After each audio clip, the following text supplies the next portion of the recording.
আমি দোকানত যেতিয়া কণী কিনিবলৈ যাওঁ, ডিম কিনিবলৈ গ'লে আমি কি কৰোঁ?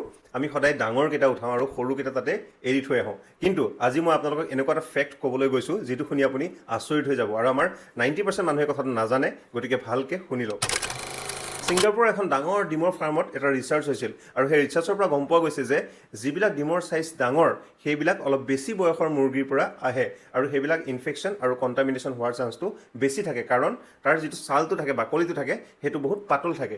কিন্তু তাৰ বিপৰীতে যিবিলাক সৰু ডিম থাকে সেইবিলাকৰ ছালটো ডাঠ থাকে আৰু সেইবিলাক আহে য়ংগাৰ মুৰ্গীৰ পৰা, মানে অলপ কম বয়সৰ মুৰ্গীৰ পৰা সেই সৰু ডিমবিলাক আহে আৰু তাত কণ্টামিনেশ্যন আৰু ইনফেকশ্যন হোৱাৰ চান্সটো বহুত কম থাকে। গতিকে এটা কথা মনত ৰাখিব, size is not equal to quality. Next time যেতিয়াই ডিম কিনিবলৈ যাব, দুটা বস্তু ভালকৈ চাব। এটা হৈছে তাৰ স্কিনটো বহুত পাতল নেকি, মানে লাহেকৈ অকণমান টিপি চালে গম পাব।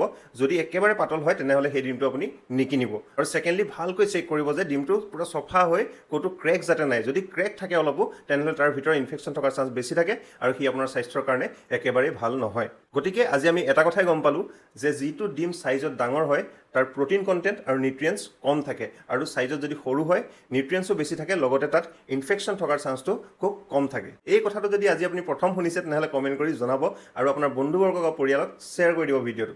লগতে মোৰ পেজটো যদি ফ'ল' কৰে ফ'ল' কৰি দিব। আজিলৈ আহিছোঁ, ধন্যবাদ।